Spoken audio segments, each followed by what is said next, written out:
प्रातः क्लास चल रहा था 24/8/1967। गुरुवार को 7वें पेज की मध्याह्न में बात चल रही थी। युधिष्ठिर की बात चल रही थी। मनुष्य तो है अंधे की औलाद अंधे, तो सज्जे किसको कहेंगे? ब्रह्मा को कहेंगे या कहते हैं?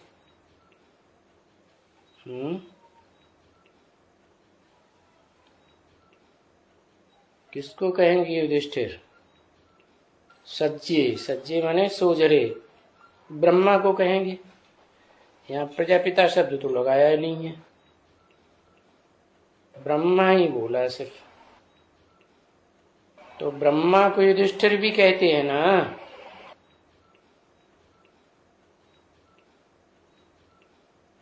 क्योंकि औलाद हो ना, औलाद तब होते हैं जब क्या? औलाद तब कहे जाते हैं जब बच्चे बनता है। बच्चे कब बनता है? कल बताया था, औलाद तब बनते हैं जब जन्म लेते हैं। वो है हद का बच्चा दुनिया में, जो माँ के पेट से जन्म लेता है। और यहाँ है बेहद के बच्चे की बात। बेसिक में भी माँ के पेट से जन्म लेता है, तो एडवांस में भी माँ ही आती है तो जन्म होता है। पहचानता है पक्का मेरा स्टेटस क्या है। तो ब्रह्मा को युधिष्ठिर भी कहते हैं ना। बच्चे कहते हैं, मैंने कौन कहते हैं? मैं कहता हूं या दुनिया वाले कहते हैं या बच्चे कहते हैं? बच्चे कहते हैं ब्रह्मा बाबा युधिष्ठिर है, क्योंकि औलाद हो ना। औलाद कब हो? उसको जो है उसको औलाद नहीं कहेंगे। कौन है?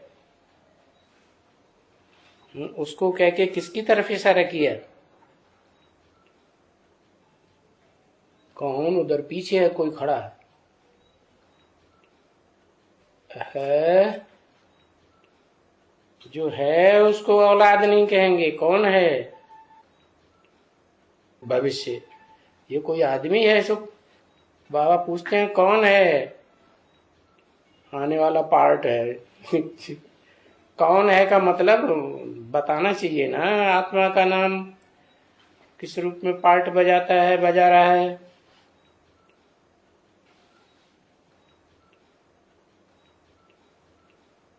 परम ब्रह्म। वो न परम ब्रह्मा भी जन्म लिया न ब्रह्मा ने जन्म लिया। परम ब्रह्म तो सब कुछ है, उसकी बात क्या है? उसके लिए तो बोल दिया, दुनिया की ऐसी कोई बात नहीं जो तेरे पर लागू न होती हो। तो कोई का भी पार्ट पूछना हो तो कह दो परम ब्रह्म। दुनिया का बड़े से बड़ा पापी कौन? कह दो परम ब्रह्म।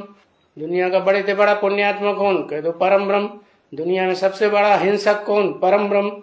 ये कोई बात हुई? बात किसकी हो रही है? अभी अभी बोला है और अभी अभी भूल गए। दुनिया में है अंधे की औलाद अंधे, तो युधिष्ठिर फिर ये ब्रह्मा को कहेंगे, अभी नहीं कह सकते। क्यों? ब्रह्मा को युधिष्ठिर कहेंगे, भविष्य में मानेंगे कि हाँ ये युधिष्ठिर है, युद्ध में स्थिर रहने वाला है। नहीं तो पहले भगोड़ा ही था, अभी भी भगोड़ा है, हार्ट फेल को होकर के भाग जाता है।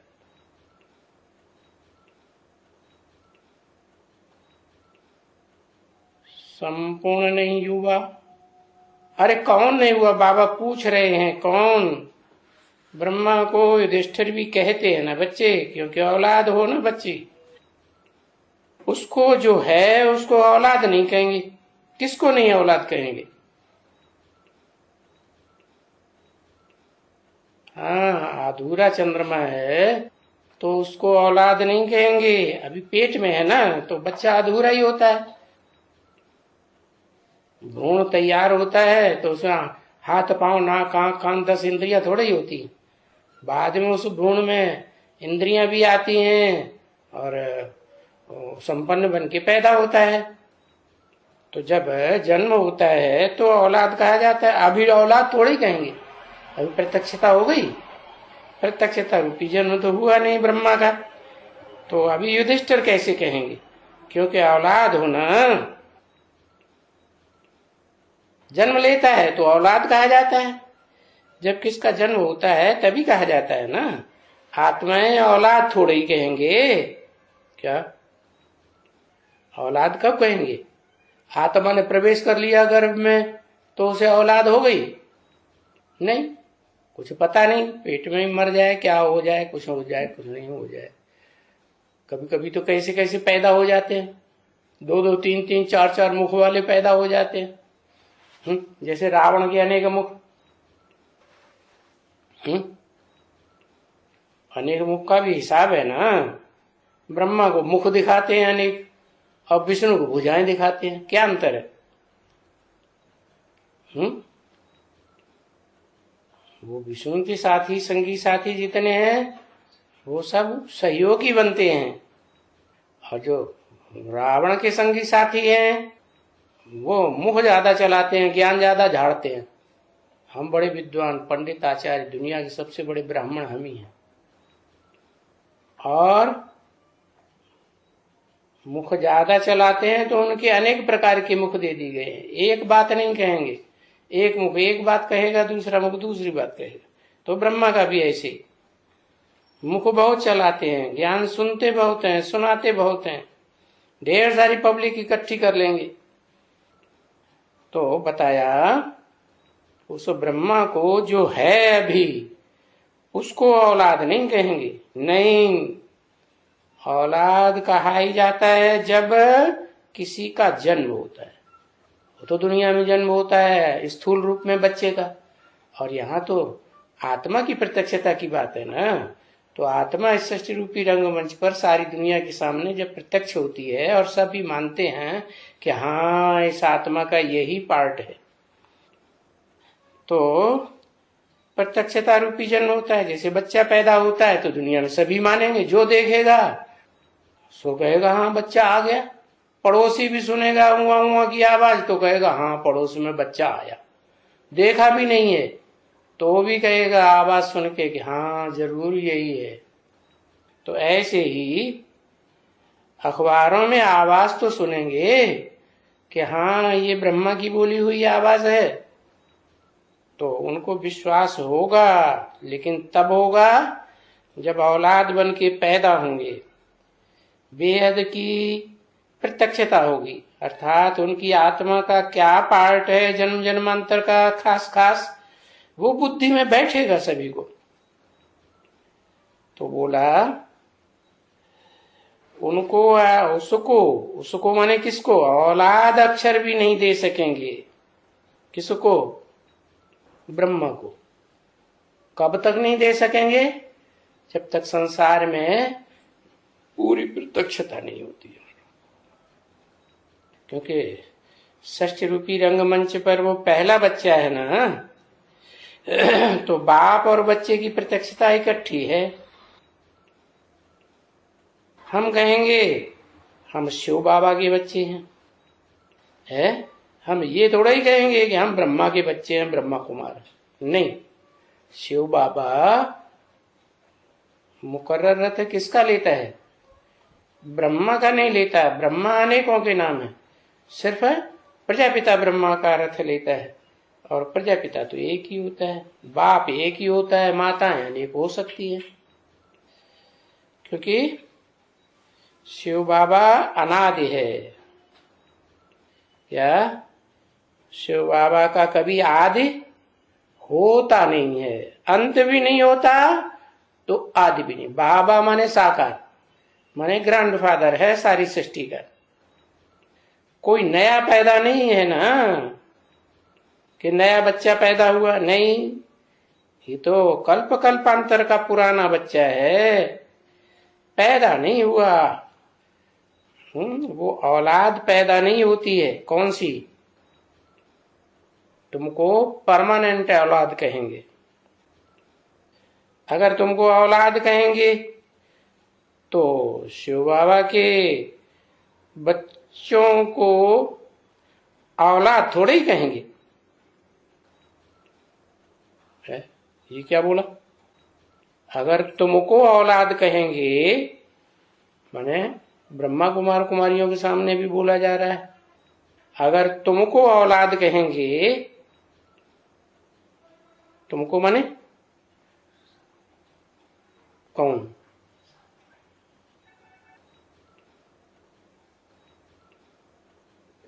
तुमको कहा जाता है जो रुद्रमाला के मणके हैं, उनको ही तुम कहा जाता है, या अथवा जो विजयमाला के बाद में निकलेंगे उनको तुम कहा जा सकता है। तो बोला तुमको औलाद कहेंगे तो शिव बाबा के जो बच्चे हैं उन बच्चों को औलाद थोड़े ही कहेंगे। ये क्या मतलब हुआ? माने शिव बाबा अलग और शिव बाप अलग। शिव बाप का तो एक ही बच्चा है और शिव बाबा के तो सारी दुनिया उनके बच्चे हैं, तो उनको औलाद थोड़े ही कहेंगे ना। ये औलाद अक्षर गृहस्थी का है और मैं तो परमानेंट सन्यासी हूं। सन्यासी हूं, गृहस्थी हूं। अरे गिरिहस्ती वालों के बीच में हूं। गृहस्थी माने बताया, गिरिहस्ती। गिरिहस्ती माने नाक रगड़ते रहते हैं। गिरिहस्ती में ही नाक रगड़ेंगे, ऊंचे उठेंगे ही नहीं। जैसे धर्म पिताएं ऊंचे उठ जाते हैं। तो बताया ये औलाद अक्षर गृहस्थी का अक्षर है।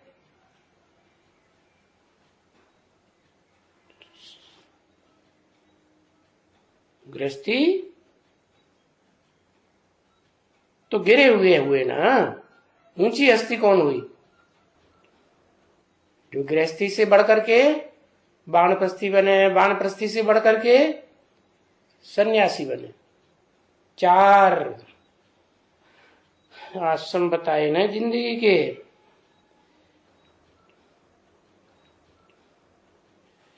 तो वो तो सभी भाई भाई है आपस में।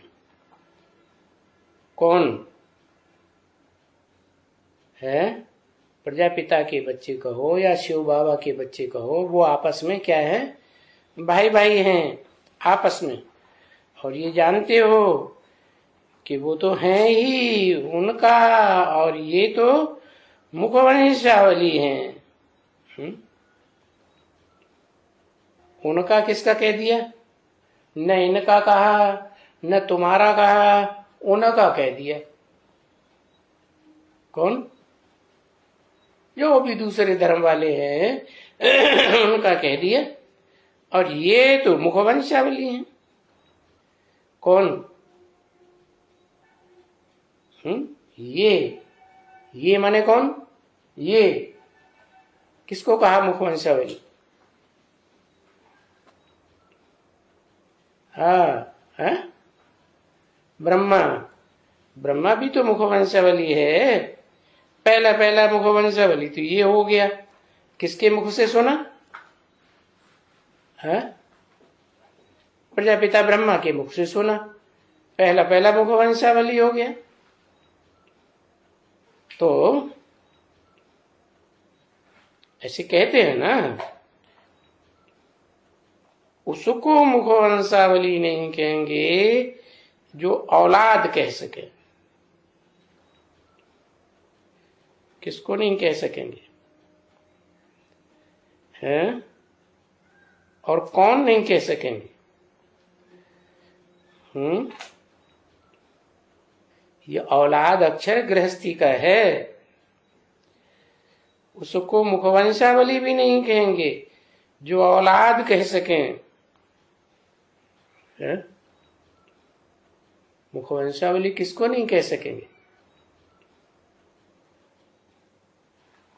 दूसरे धर्म वालों को वो तो ठीक है, वो मुख से पैदा नहीं होते। दूसरे धर्म वाले कोई से सुनकर के ज्ञान नहीं लेते हैं।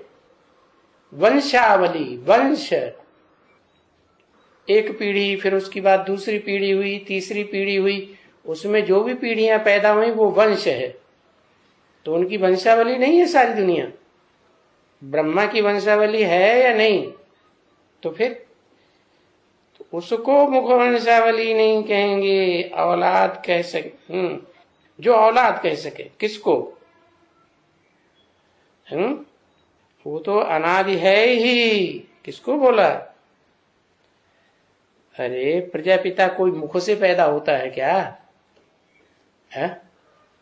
किसके मुख से पैदा होता है? कह देते हैं जगदम्बा ने सुनाया तो बच्चा बना। तो क्या पैदा हुआ? औलाद हुई है? प्रत्यक्षता हो गई है? अरे आत्मा की प्रत्यक्षता हुई नहीं? हुई तो औलाद कहां से हुआ? तो मुख वंशावली कहेंगे तब जब पैदा हो। वो तो अनादि है ही। कौन? पैदा तो तब हो जब किसी से जन्म ले। वो अनादि है, अनंत है, तो पैदा होने का सवाल पैदा होता है नहीं। शिव बाबा, शिव बाबा के बच्चे हैं सारी दुनिया। तो ये भी दुनिया को तो मालूम नहीं है ना कि कौन अनादि है, कौन अनंत है। कथा कहानियां लिख रखी है कि इस दुनिया में कौन सा ऐसा देवता है जो कैलाश पर्वत पर भी दिखाते हैं, हिमालय पहाड़ पर भी दिखाते हैं, और दुनिया के भांति भांति के क्षेत्र में उसको दिखा दिया।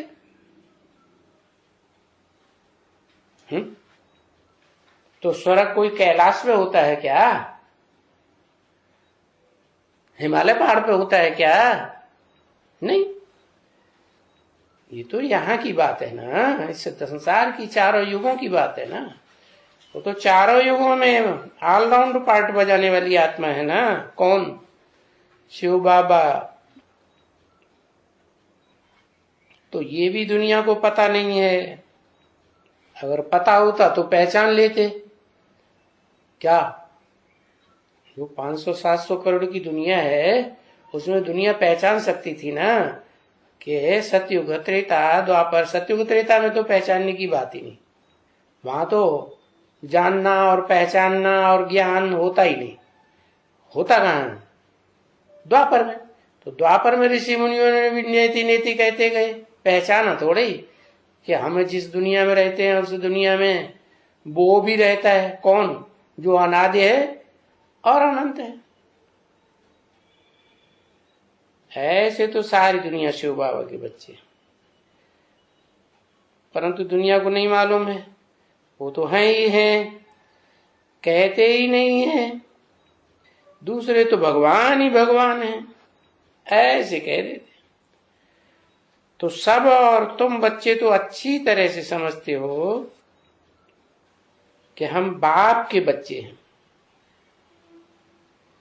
दुनिया वाले तो समझते हैं क्या कि सब भगवान ही भगवान है। भगवान कोई एक नहीं है, अनेक भगवान। जो भी दुनिया है उसमें जो भी मनुष्य मात्र हैं, अभी ऐसे नहीं कहेंगे कि जानवर भी बाप के बच्चे हैं। ऐसा बाप होता है कोई जिससे जानवर पैदा हो? है 84 लाख योनियों में जाता है प्राणी, मनुष्य। अरे तो क्या बाप ने आकर 84 लाख योनियां पैदा की? नहीं, ऐसे नहीं कहेंगे कि जानवर भी बाप के बच्चे हैं। सुप्रीम नहीं, सुप्रीम गॉड फादर के जानवर बच्चे हैं ऐसे थोड़ी कहेंगे। ये बाप के बच्चे हैं। अभी बाप के बच्चे हैं, अभी सभी को सुख चाहिए। ऐसा तो कोई बच्चा नहीं है जो बाप के यहाँ पैदा हो और सुख शांति न चाहता हो।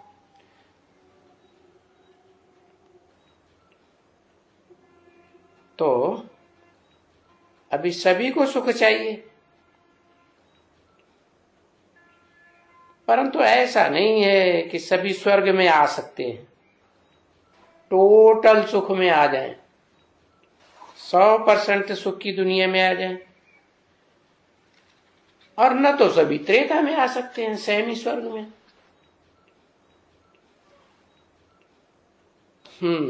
24/8/1967 के प्रातः क्लास का 8वां पेज।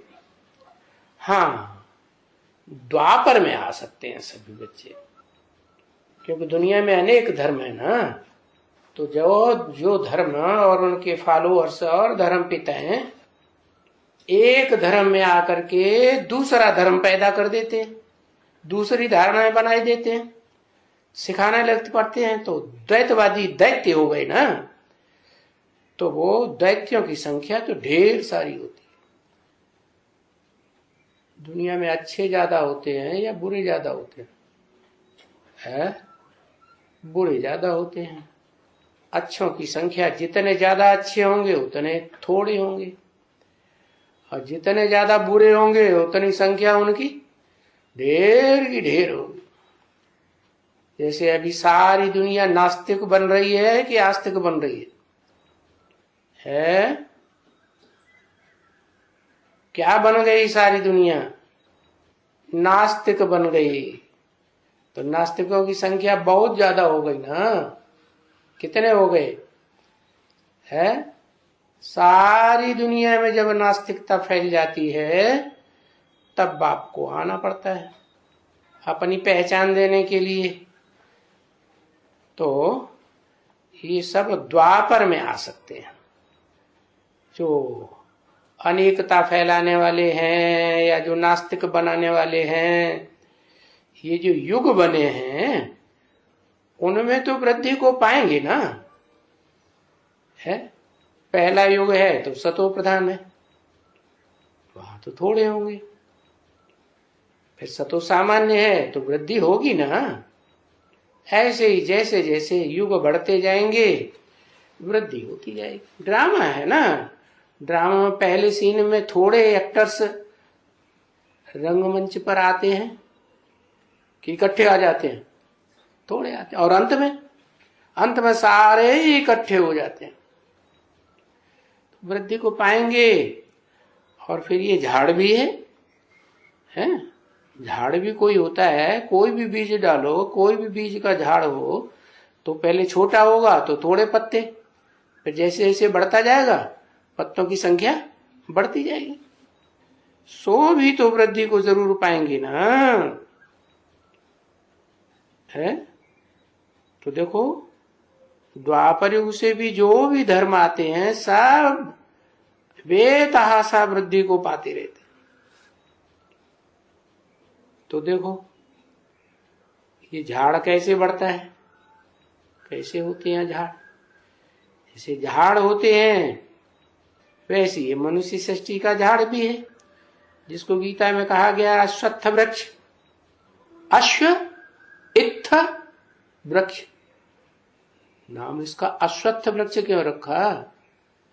क्योंकि जो नई सृष्टि सतयुग से शुरू होती है उसमें जो मन रूपी घोड़ा है, क्या बहुत चंचल बंदर की तरह।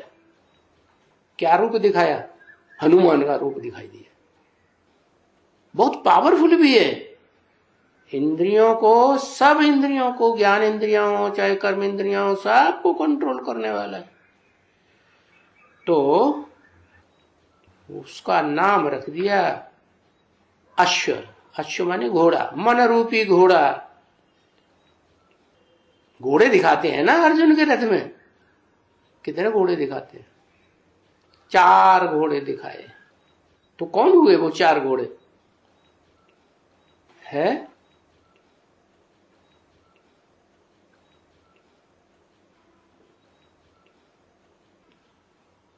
ब्रह्मा का मंदिर बनाते हैं ना, तो चौमुखी ब्रह्मा भी कहते हैं, 4 भुजाओं वाला तो विष्णु कहते हैं, लेकिन 4 मुखों वाला ब्रह्मा कहा जाता है।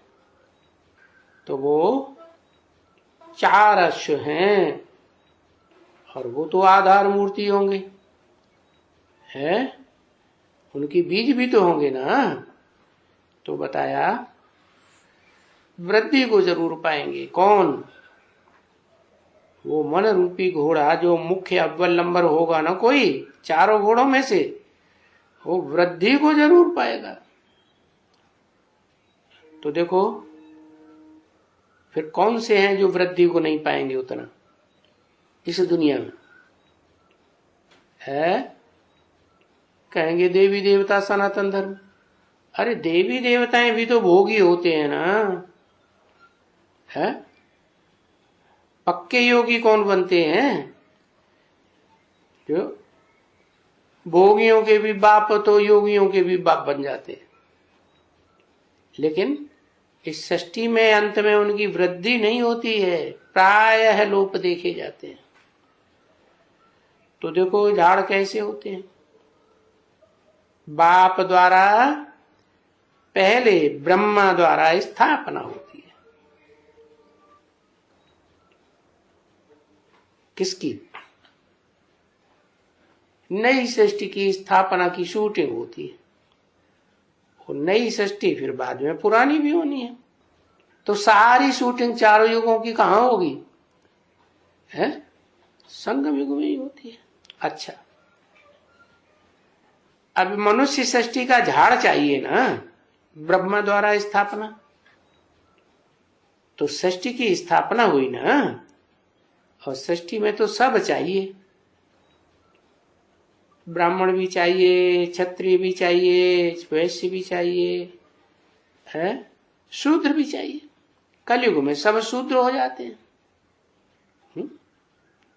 तुलसीदास ने पहले ही लिख दिया था 400-500 वर्ष, भय वर्ण संकर सब बेविचारी बन गए। शूद्रों का धंधा ही होता है। उनके घर परिवार में रह करके कभी कोई देखे तो पता चलेगा, न इनके घर में कोई अम्मा को मानता, अम्मा को पत्नी बना लेंगे, बहू को पत्नी बना लेंगे, बहन को पत्नी बना लेंगे, क्या क्या लगा रहता है। तो दुनिया में गालियां चल गई हैं, मादर, बहन, बेटी, डॉट डॉट डॉट। ऐसी ऐसी गालियां कहां से आई है? क्या द्वापर में ये गालियां थी? क्यों? इस्लामी बहनों से शादी नहीं करते थे? करते थे। तो ये मनुष्य सृष्टि का झाड़ भी ऐसे ही है। जब वृद्धि होती है तो तामस बढ़ता है। वो जो आत्माओं का झाड़ है वो तो इस सृष्टि में नहीं होता है। वो कहां होता है? आत्माओं का झाड़ कहां होता है? यहां नहीं होता है इस दुनिया में। तो कहां होता है? अंडे अंडे माता आत्माएं सब, तो उसको कहते हैं ब्रह्मांड। क्या? सारी दुनिया के जो भी प्राणी मात्र हैं, उनकी जो भी आत्माएं हैं, चाहे मनुष्य हो, देवताएं हो, राक्षस हो, दैत्य हो, प्राणी जैसे जानवर हैं, पक्षी हैं, जो ये छोटे छोटे इंसेक्ट हैं, छोटे छोटे कीटाणु, मक्खी, मच्छर, ये सब की आत्माएं कहाँ रहती हैं? है? हाँ, यहाँ तो उनके शरीर के साथ उनको कहेंगे प्राणी। उनमें प्राण होता है। प्राण वायु जिनमें काम करे तो कहेंगे प्राणी। जब प्राण वायु निकल जाती है तो कहते मुर्दा हो गया। तो यहां नहीं होती है आत्माएं। जो आत्माओं का झाड़ है वो कहां है? आत्माओं का झाड़ आत्मलोक में, ब्रह्मांड में। अंडे अंडे में सलबाता है, आत्माएं वहां रहती है। हाथ पांव नाक कान थोड़े ही अंडे को दिखाई जाते। आत्माओं का झाड़ वहां है। ये मनुष्य सृष्टि का झाड़ यहाँ है, तो उनकी कैसे उत्पत्ति होती है? किसकी? झाड़ की कैसे उत्पत्ति होती है? कैसे पालना होती है? कैसे प्रलय होती है? वो तो इसमें लिखा हुआ ही है, ब्रह्मा द्वारा उत्पत्ति, फिर शंकर द्वारा विनाश।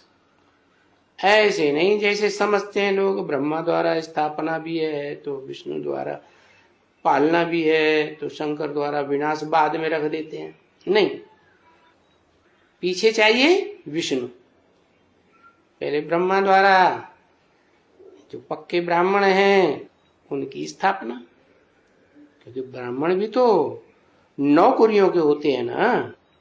जैसे 9 धर्म है दुनिया में आस्तिक, तो ऐसे ही ब्रह्मा के द्वारा ब्रह्मा को मानने वाले ब्राह्मण भी 9 प्रकार के हैं, और वही ब्राह्मण जाकर के फिर और धर्मों के नंबरवार आधार बन जाते हैं। और फिर विनाश, विनाश किसका? जो ब्राह्मण नहीं बनते हैं, पक्के पक्के 100% कौन से ब्राह्मण? ऐसे आस्तिक ब्राह्मण जो एकदम बीज की तरह कड़क हो। झाड़ में कौन सा हिस्सा बहुत कड़क होता है? बीज भी होता है, जड़ें भी होती हैं, तना भी होता है, डालियां भी होती हैं, पत्ते भी होते हैं, फूल भी होते हैं, फूल कलियां भी होती हैं, फल भी होते हैं। तो सबसे जास्ती कड़क चीज कौन सी है? ऐसे तो कोई कोई झाड़ की जो लकड़ी है, वो अंदर की लकड़ी बहुत कड़क होती है। जैसे ये बेड पड़ा है, इसमें जो काला लाल लाल हिस्सा दिखाई पड़ता है ना, बहुत कड़क लकड़ी है।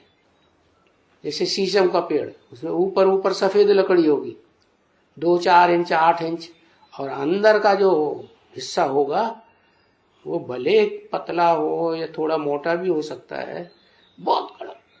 तो ऐसे ऐसे हड्डी वाले भी हैं। हड्डी धर्म है, किसी के चेंज करने से चेंज होने वाले मर जाएंगे क्या, लेकिन चेंज नहीं। उसको क्या कहते हैं? 12 साल डंडे में बांध के रखो तो क्या होगा? पूंछ कुत्ते की। तो ऐसे धर्म वाले भी हैं, बड़े हड्डी के मजबूत हैं। नहीं, वो तो कहते हैं हम सिवाय एक अल्लाह मियां के और कोई हमको नहीं बदल सकता। क्या? हम तो आतंकवादी बनेंगे ही बनेंगे, कोई हमको रोक नहीं सकता। ऐसे दृढ़ होते हैं। तो इन सब का विनाश और एक सद्धर्म की स्थापना। तो पहले पालना नहीं कहनी चाहिए क्या? नहीं। ओम बाबा को कौन पहचान पाएंगे? मुरली में कहा है, मैं जो हूँ जैसा हूँ, साथ रहने वाले भी मुझे यथार्थ रीति नहीं पहचानते। ठीक है, तो फिर कौन यथार्थ रीति पहचानते और नंबर किस आधार पर बनते? क्योंकि ज्ञान का मुख्य सब्जेक्ट तो बाप के जब नंबर बनना शुरू होते हैं तो जिसका पहले नंबर बने तो समझ लो उसने पूरी आस्था रख ली, अभी नहीं, और बाकी लोगों ने आस्था कागज पे लिखी होगी लेकिन तन मन धन सब तेरा प्रैक्टिकल में किया नहीं होगा। बाबा, ये भगवान कल्प कल्प ये परम धाम से साकार दृष्टि में आते हैं साकार देश में, तो गुप्त वेश में आकर के गुप्त रूप में सनातन धर्म की स्थापना करने की विधि को ही क्यों अपनाता है? ये गुप्त वेश में ये सनातन आदि सनातन देवी धर्म की स्थापना करने को जो विधि अपनाते हैं, हाँ, वो प्रत्यक्ष का विधि अपनाते तो क्या नुकसान होता था जो गुप्त इसलिए ये नुकसान होता, फिर सारे ही विश्व के बादशाह बन जाते। और भगवान को माला बनानी है। माला माने संगठन। कैसा संगठन बनाना है? अव्वल नंबर संगठन भी बनाना है, पास विद ऑनर का संगठन बनाना है, फिर फर्स्ट क्लास आत्माओं का संगठन बनाना है, 108 की माला बनानी है, फिर सेकंड क्लास आत्माओं का संगठन बनाना है। वो सेकंड क्लास है 16,108। फिर थर्ड क्लास का भी संगठन बनाना है। वो कौन है? 9,16,108 या 4 लाख, 4.5 लाख? 4.5 लाख का भी संगठन बनाना है। 4.5 लाख हैं राजाई को मानने वाले, राजा को भगवान के रूप में स्वीकार करने वाले, और बाकी जितने भी हैं वो सब भगवान को अंत तक नहीं पहचान पाएंगे, संपूर्ण रीति से नहीं पहचान सकते। परसेंटेज में पहचानेंगे, परसेंटेज में पहचानेंगे तो अंत में उसी स्टेज में याद में परम धाम जावेंगे। बाप की पहचान भी नंबरवार है, एक जैसी पहचान नहीं है। बाप को अगर पूरा पहचान लिया तो समझो पूरा ज्ञान आ गया। मैं जो हूं, जैसा हूं, जिस रूप में पाठ बजाता हूं, उसको कोई बिरले हैं जो समझते हैं तो साथ में निभाते हैं, नहीं समझते हैं तो आज कांधे लावेंगे, कल छोटी मोटी कोई बात आ जाएगी, लात मार के भाग जाएंगे।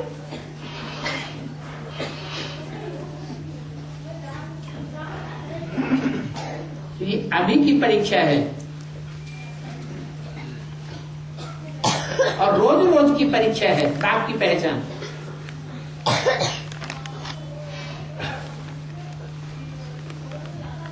बाप तो अपनी पहचान अपने आप देते हैं। बाप की पहचान बाप के सिवाय कोई दे ही नहीं सकता,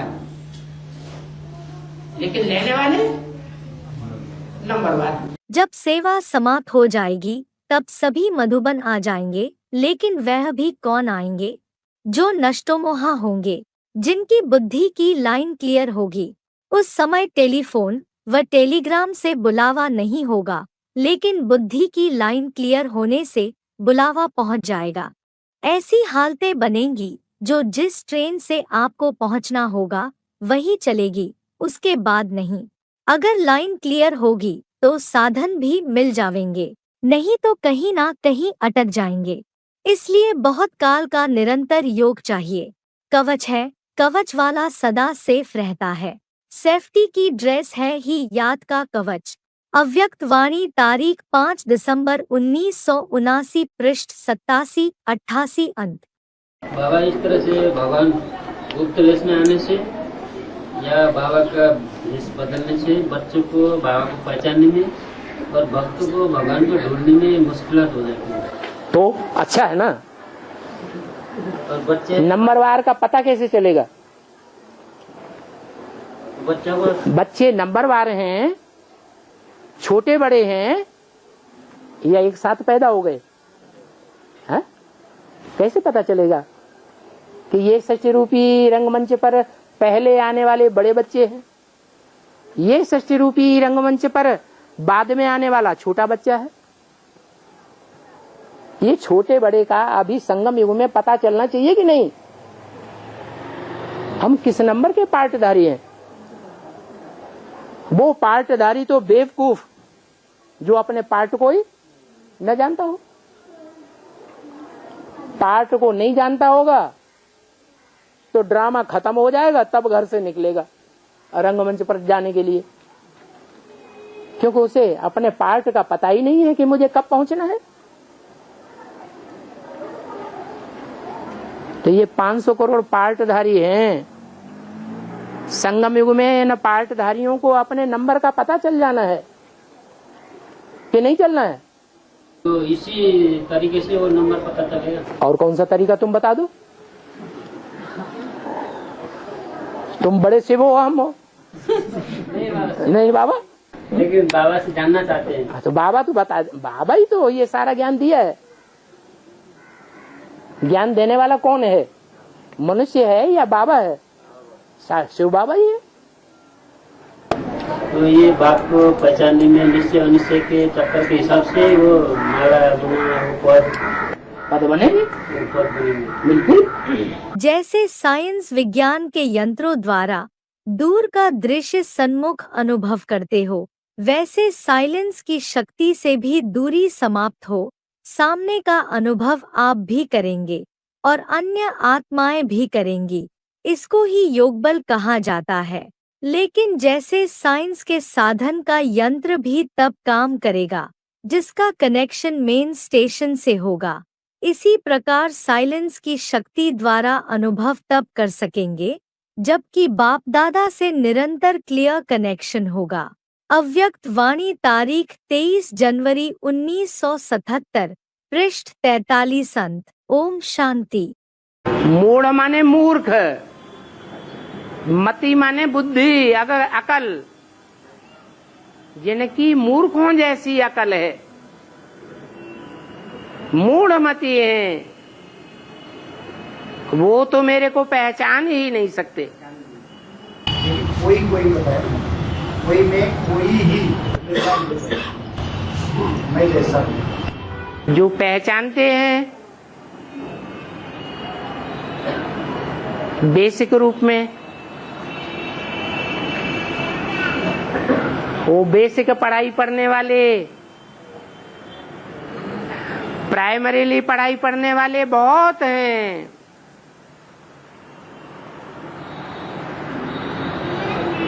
करोड़ों की तादाद में हैं।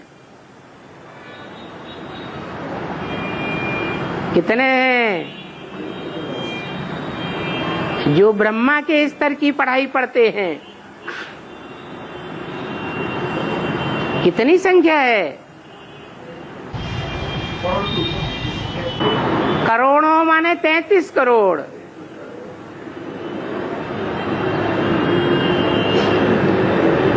उन कोटों में से कोई निकलते हैं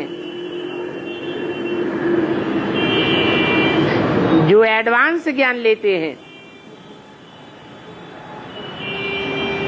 तो कहा जाता है कोटों में से कोई, और फिर उनमें भी चुनाव होता है।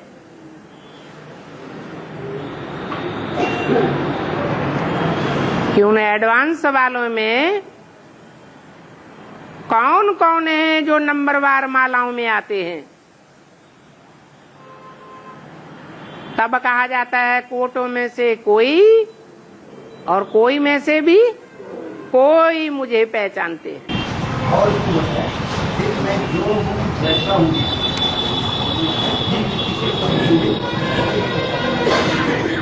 जो हूँ और जैसा हूँ और जिस रूप में पार्ट बजाता हूँ, उसको कोई बिरले ही पहचानते हैं।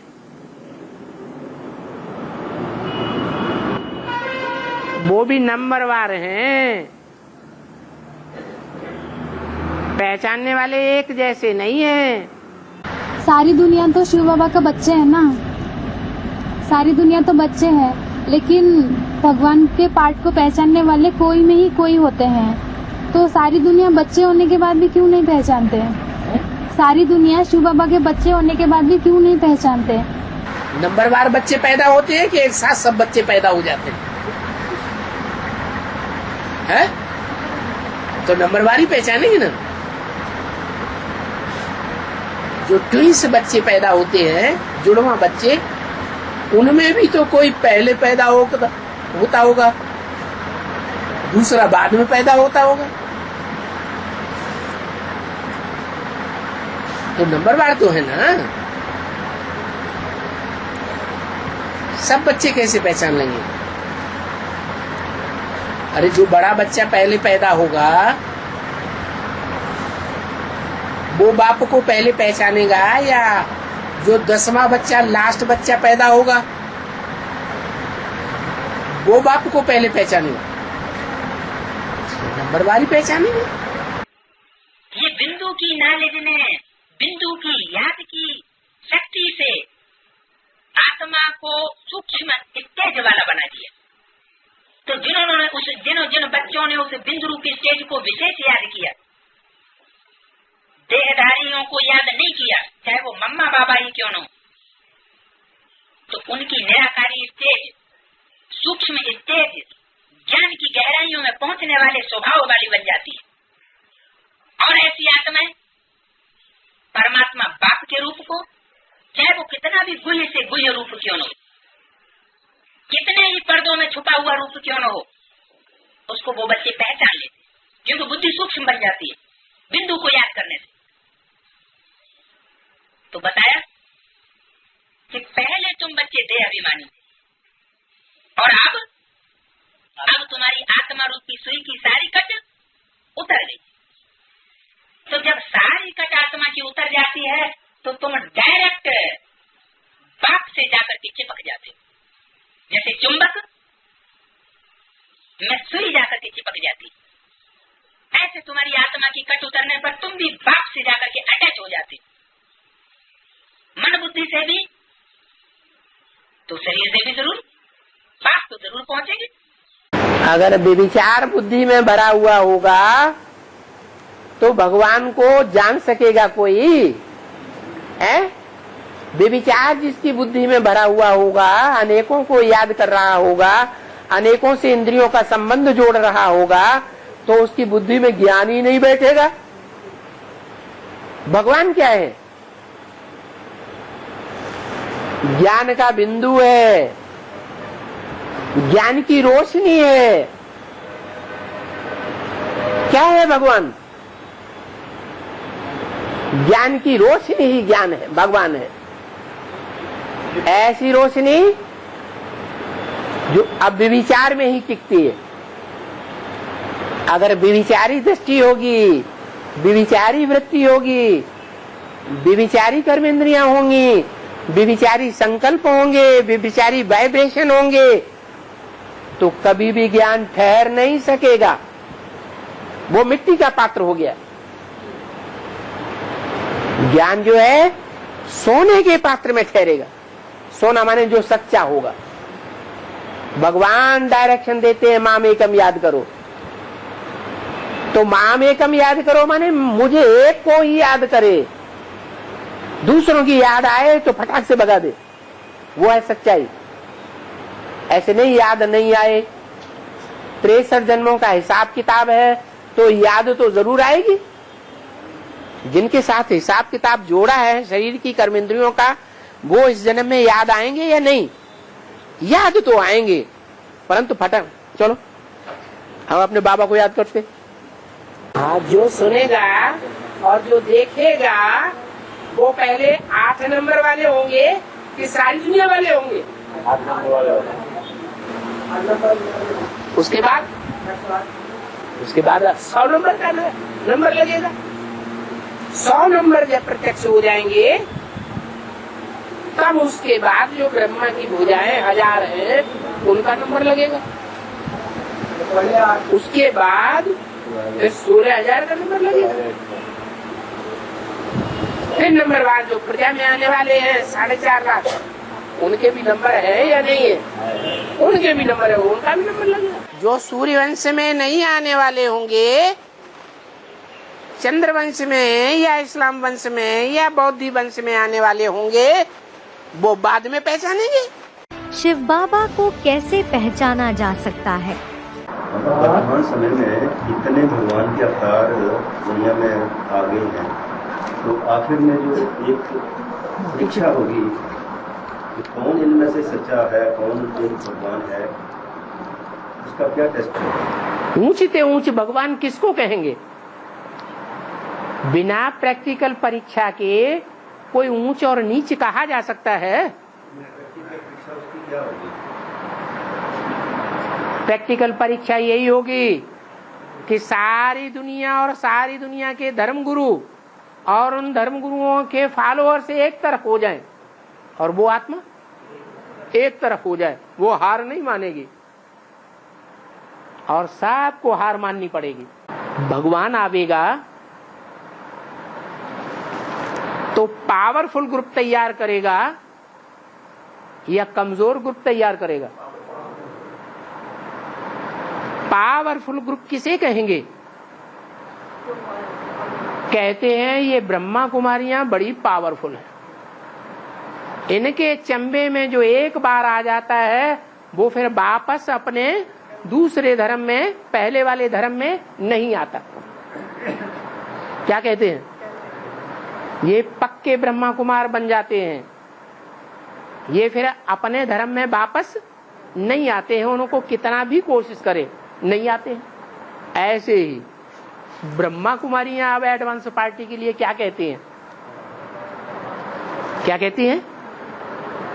वो भी यही कहती हैं कि एक बार जो एडवांस में चले जाते हैं वो कभी वापस नहीं आते हैं, अगर आ भी जाएं तो हमको ही कंट्रोल करने की कोशिश करते हैं, हमारे ऊपर ही सरपरस्त बन करके बैठ जाते हैं, हम उनकी बातों का जवाब भी नहीं दे पाते, हमको झुक करके रहना पड़ता है। जो ज्ञान है ना, ज्ञान के आधार पर ही तो भगवान को पहचाना सबने।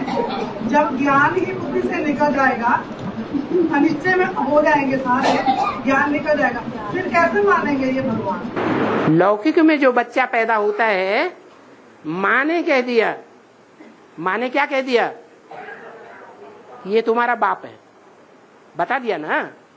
सारी दुनिया ने मान लिया ये तुम्हारा बाप है, मान लिया ना। फिर कुछ भी हो जाए वो बच्चा अपने बाप को भूलता है क्या? भूलता है? हैं? सारे कुल की परंपराओं को भूल जाएगा लेकिन बाप को नहीं भूलेगा। ऐसे यहां भी है, क्योंकि जो ब्रह्मा माँ गीता माता मुरली है, उस मुरली ने परिचय दिया है बाप का, और कोई आत्माओं का परिचय नहीं दिया है। बाप का परिचय अम्मा ने दिया है, गीता माता ने दिया है, मुरली ने दिया है, जिसे ज्ञान कहते हैं, गीता ज्ञान, उसने दिया है, या कोई मनुष्य ने दिया है, पुरुष ने दिया है? माँ ने दिया। तो जो माँ के ऊपर श्रद्धा बैठी हुई है कि माँ तो हमको झूठी बात नहीं बता सकती, तो वो निश्चय बाप के ऊपर कभी हटता नहीं है, अनिश्चय आता है। कुछ हाथ छोड़ देते हैं लोग, तो हाथ भी छोड़ देते हैं, अकेला रह जाता है। कब हाथ छोड़ा? बाप आया ही कहाँ जो हाथ छोड़ दिया? अरे बच्चा पैदा ही नहीं हुआ, आया ही नहीं धरनी पर, तो हाथ छोड़ने की बात कहां से पैदा हो गई? शिव वाली आत्मा आई, शिव वाली आत्मा आई या लक्ष्मी नारायण वाली आत्मा आई? कौन आदि? प्रत्यक्षता रूपी जन्म किसने लिया है? हाँ, लक्ष्मी नारायण का 76 में जन्म बाबा ने मुरली में बताया। तो लक्ष्मी नारायण वाली आत्मा प्रत्यक्ष हुई या शिव बाप प्रत्यक्ष हुआ? वो आठ के सामने, आठ के सामने शिव बाप प्रत्यक्ष हुआ। शिव बाप जो हैं वो 8 के सामने ही नहीं, रुद्रमाला के जो भी बच्चे हैं सबके सामने प्रत्यक्ष होता भी है और नहीं भी होता, क्योंकि गुप्त पार्टधारी है। प्रत्यक्ष में बच्चा पैदा हुआ या ज्ञान गर्भ में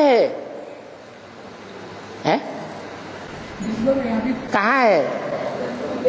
ज्ञान गर्भ में है, गुप्त है, पहचानते हैं फिर अनिश्चय आ जाता है, घड़ी घड़ी निश्चय, घड़ी घड़ी अनिश्चय आता है, 8 को भी आता है। क्यों? इसलिए आता है कि लक्ष्मी नारायण कहो, राम सीता कहो या परम ब्रह्म कहो, ये कोई भगवान नहीं है। क्या?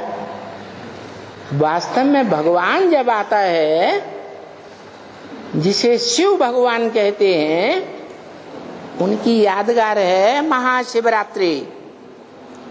कैसी रात्रि में आता है? घोर अज्ञान अंधकार की रात्रि। तो क्या 76 में घोर अज्ञान की अंधकार की रात्रि हुई? नहीं, अभी होने वाली है ऐसी घोर अज्ञान अंधकार की रात्रि जिसमें दुनिया वाले 500-700 करोड़ तो अज्ञान निद्र में सोए हुए ही हैं, लेकिन जो अपन को ब्रह्मा पुत्र ब्राह्मण कहते हैं और उससे भी ऊंचा जो अपन को प्रजापिता ब्रह्मा कुमार कुमारी कहते हैं, वो भी अज्ञान अंधकार के घोर अंधेरे में आ जाएंगे। उनको भी पता नहीं चलेगा कि हमारा बाप कौन है। इस दुनिया में आया भी या हम मुगालते में आ गए। ऐसी माया कड़क परीक्षा लेगी।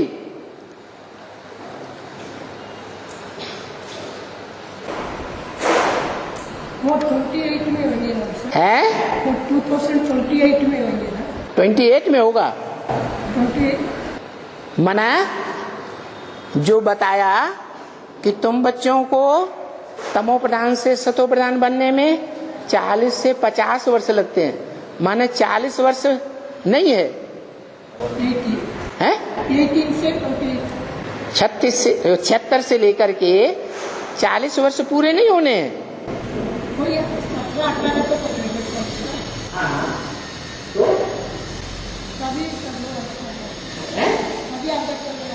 हाँ, तो कितने पहचानेंगे? 8 पहचानेंगे। जो जन्म जन्मांतर साथ रहे हैं, जिन्होंने जन्म जन्मांतर साथ निभाया है, सहयोग दिया है, वो ही रहेंगे। वो उनमें भी नंबर 12, कोई पहले पहचानेंगे, कोई थोड़े अंतर से पहचानेंगे, तभी तो नंबर बनेंगे। नहीं तो 8 में भी नंबर कैसे बनेंगे? जैसे दुनिया में एक व्यक्ति जैसा हम संपर्क वाले होते हैं, तो क्या बाबा जैसा 7-8 बाबा भी अंत में देखने में आएगा? बाबा बोलते हैं तो उस समय हम बाबा को कैसे पहचानें? अभी पहचानते हो कि नहीं? अभी पहचानते हो, बाद में भूल जाओगे, बाद में नहीं पहचानोगे। है, ये तो वही बात हो गई। फिर तो शिव बाबा को गीत गाना पड़ेगा, यूं जा रहे हैं जैसे पहचानते नहीं है। ऐसे करेंगे, भावेगा नहीं।